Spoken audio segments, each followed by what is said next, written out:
모든 영상에 소개하는 내용들은 각자의 판단에 맡깁니다. 리 에이스 채널은 항상 모든 영상에 있어서 유료로 하는 것들은 신중하게 결정하시는 것이라고 말씀드립니다. 아울러 무료로 하는 것들 역시 각자의 판단으로 선택해서 결정하시는 점이라는 것을 강조드립니다.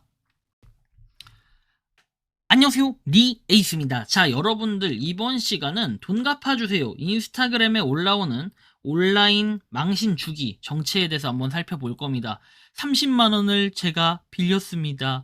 돈을 대신 갚아주시면 뭐든지 다 하겠습니다. 이런 영상 여러분들 보신 적 있으실 겁니다. 특히 요새 인스타그램에 굉장히 많이 올라오는 이런 비일비재하게 정말 여러 사람들, 다양한 사람들의 얼굴이 나오는데 그 사진이 AI다, 도대체 뭐하는 사람들인가, 이런 얘기들 굉장히 많이 할 겁니다. 요즘에 이런 사기는 아니죠. 어떻게 보면 이런 사기가 아니라 이런 뭔가 피해를 보시는 분들이 적지 않게 있는데 돈이 급하니까 돈을 빌리는 이런 경우들이 정말 많아요. 실제로 그 사람들은 돈을 빌린 사람들입니다. 과연 이 내용이 어떤 건지 살펴보는 시간 가져보도록 하겠습니다. 채무자, SNS 파고드는 온라인 망신주기 추심수법, 30만원씩 소액 대출을 유도하는 대출의 늪입니다. 대출 전에 SNS 흔적 지워라, 업자가 조심하는 건 노출입니다. 채권자 명의 계좌로 입금 안 하면 분쟁 시 불리해집니다. 자, 과연 이게 어떤 것일까? 살펴보시죠. 자, 최근에 이런 게시글들 많이 왔을 거예요. 당일 대출 소액 가능, 24시 당일 대출 소액 가능 해서 뭐 간편 대출, 당일 대출 인증 이런 식으로 나와 있는데 실제로 이거는 돈을 주는 건가? 네, 대출을 실행은 해줍니다. 하지만 여러분들의 개인정보가 다 들어가야겠죠, 당연히. 자, 어느 날 갑자기 그 채권, 내가 돈을 빌린 데서 이런 얘기를 합니다. 내 인스타그램 아이디가 땡땡땡땡이지 해가지고 갑자기 나오는데, 자, 올해 초 공공기관 계약직으로 취업한 A씨의 가슴이 쿵하고 내려앉았다. 생활비가 부족해서 미등록 비대면 대부업체에서 100만원을 빌리면서 열흘마다 10만원의 이자를 내기로 약속을 한 20일 넘게 지키지 못한 것에 마음에 걸렸습니다. 대부업자는 전화로 온갖 욕설을 퍼붓고 인스타그램에 네가 빚진 사실을 공개하겠다고 협박을 했고 기자에게 눈앞이 캄캄했다라고 하면서 참담한 심정을 드러났다라고 합니다. 사실 대출을 받는 건요, 여러분들의 자유이긴 하지만 저는 여기서 말씀드리고 싶은 건 옛날처럼 우리가 무슨 영화에 나오는 것처럼 대출 얼마 해가지고 진짜 야구바따 하나 들고 와가지고 조직원 폭력배처럼 막 4-5명 와서 막 문 다 때려 부수고 그러진 않아요. 그렇죠? 빨간 딱지 정도를 붙이고, 요새 현실은 그래요, 현실은. 근데 이 대출을 받는 것도요, 여러분들 가급적이면 1금융권에서 받고 안 되면 2금융권, 안 되면 3금융권 이렇게 넘어가야지. 이렇게 하다 그냥 내가 뭐 엄마한테 빌리 좀 그렇고 뭐하고 하니까 그냥 소액대출 30만원 이런 거 그냥 뭐 외부 다른 데서 막 빌리고 하는 거예요. 대부업자한테 빌리고 하다 보면 이런 일이 요새는 좀 많이 벌어진다고 하더라고요. 보면은 이렇게 돼 있습니다. 불법 추심 4년 새에 91% 급증 나오죠. 대부업체의 불법 채권 추심이 여전히 기승을 부리고 있는데 지금 보면 신고 건수가 2024년 기준으로 15,397건이고 2020년 8,043건 대비 91%가 증가를 했습니다. 2배나 늘어났다라는 이런 얘기가 되는 거예요, 거의. 자, 문제는 불법 추심 방식이 점점 더 대담하고 교묘해졌다는 거예요. 옛날에는 오프라인으로 그냥 가서 문 두들기고 이랬다고 하면은 요즘에는 그런 SNS 계정을 확보해가지고 직접 접속해서 채무 사실을 지인에게 공개를 하고 변제를 독촉하는 온라인 망신 주기가 많아요. 돈을 갚지 않는 사람이 차용증을 든 채 찍은 셀카나 차용증 내용을 소리내 읊는 채무자의 모습이 담긴 동영상을 누구나 볼 수 있는 인스타그램이나 페이스북에 유포하는 식인데, 이 유포뿐만이 아니라 전화번호까지 나오고 직접 채무자를 찾아가지 않고 SNS를 통해 수시로 돈을 갚으라고 압박할 수 있어서 채권자 사이에서 활용이 되고 있는 이런 방식이라고 해요.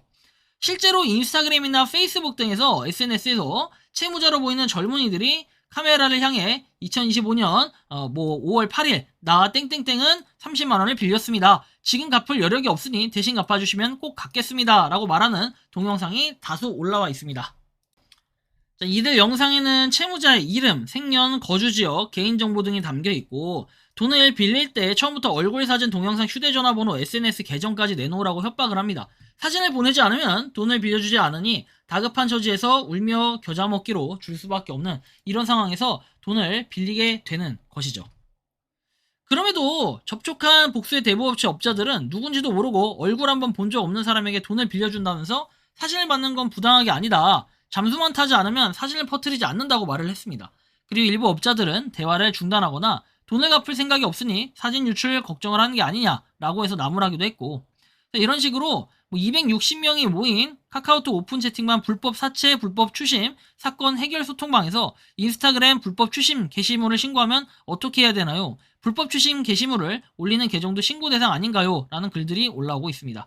그리고 SNS 불법 추심이라는 검색어를 입력하자 관련 게시물이 150건 검색이 됐다라고 해서, 비대면 대부업체에 급하게 60만원 빌렸다가 기한 내 갚지 못하면 며칠 만에 대부금이 287만원으로 늘어난다. 완전 고리대금 업자죠. 이런 식으로 심각합니다. 자, 그리고 대출 받기 전에 영상 찍은 것도 보내야 되나? 차용증 들고 셀카가 전부다. 상환 못해도 연락만 되면 뿌리고 그러진 않는다. 유포 안 하고요. 안 찍고는 대출이 안 된다. 본인 확인차 찍는 거다. 이렇게 내용도 얘기하는데, 추가 대출로 인해 가지고 보이스피싱, 성착취 이런 연쇄 피해가 심각할 수 있다라는 거예요. 그래서 여러분들 웬만하면은 대부업체에서 그런 돈을 빌리지 않는 게 좋아요. 지금 보면은 창원시에서 성업하는 시 대부업체가 그 예다. 넘버로 불리는 총책 C와 계장, 그리고 주임이라 불리는 조직원 D도 구성이 되어 있는데, 이런 D는 명함 배포, 전단지 부착, 고객 면담, 채권 주심 등을 담당을 했고, 그리고 넘버는 신입 조직원에게 SNS 대부업체 운영 사실을 밝히지 말라고 주의를 준다. 그래서 보면은 철칙은 세 가지다. 수금포는 무음으로 두지 말 것, 새벽이든 밤이든 가입자 채무자 전화는 무조건 받을 것, 수금 시간엔 위치 확인 앱 실행을 할 것, 조직원들은 넘버 지시에 따라 월급을 받고 광고 수금 등을 수행하며 수금이 안 될 경우 강압적 추심을 진행하기도 한다. 이런 내용들 여러분들이 쭉 봐야 될 부분들이에요. 그래서 조심해야 되고, 지금 문제가 굉장히 심각해요. 이런 게 그 돈을 빌려주는 이런 행위들, 이런 대부업자들의 문제가 아니라 일부 업자들이 이렇게 SNS를 통해 가지고 신상을 공개하고 얼굴을 공개하고 개인정보를 공개한다는 것 자체는, 이건 확실히 누가 봐도 좀 문제가 있는 건데, 이거를 문제라고 생각하지 않는 게 상당히 좀 큰 문제가 있지 않나 생각이 들어요. 채무 사실 알리면 녹취 증거 확보에 신고를 하는 거, 이것도 되게 보면 관련 서류를 남겨놓는 것이 중요하다라는 내용이에요.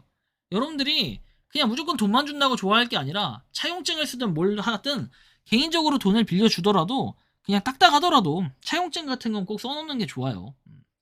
그리고 저는 소액대출 급하면 급할 수 있고 쪽팔리면 쪽팔릴 수 있는데, 야, 나 10,000원만 빌려주라, 200,000원만 빌려줘, 차라리 주변 친구들한테 얘기하세요. 그리고 급하다고 해가지고 이런 데 빌렸다가 갚을 능력이 안 되는데 빌려가지고 못 갚게 돼버리면 이런 식으로 그냥 인스타그램에 박제되거나 참 곤란하잖아요. 물론 이렇게 박제를 하는 대부업체나 대부업자들도 문제가 되겠지만, 사실 돈을 갚지 못하는, 애초에 갚을 거면은 이런 문제가 생기지 않는가, 이런 좀 여러 가지, 두 가지의 좀 동전의 양면성이 존재하곤 하는데요. 여러분들이 생각하고 느끼는 해당 이런 내용들 어떻게 생각하고 느끼는지 자유롭게 여러분들의 의견을 한번 댓글로 남겨주시면 좋겠습니다. 이번 영상은 여기서 마치는 걸로 하겠고요. 도움이 되셨다면 구독과 좋아요, 알림 설정 부탁드리겠습니다. 리 에이스였습니다. 감사합니다. 평소에 궁금하셨지만 내가 시도해보기 어렵거나 시간 낭비하고 싶진 않고 새로운 제보를 해주실 분들께서는 아래의 주소로 메일을 보내주시면 제가 해결해드리겠습니다. 단톡방은 유튜브 검색창에 소통창구를 개설했습니다를 검색해주셔서 확인하시면 됩니다. 아울러 채널 멤버십 가입 시 다양한 혜택을 누리실 수 있으니 참고해주시기 바랍니다. 시청해주셔서 감사합니다.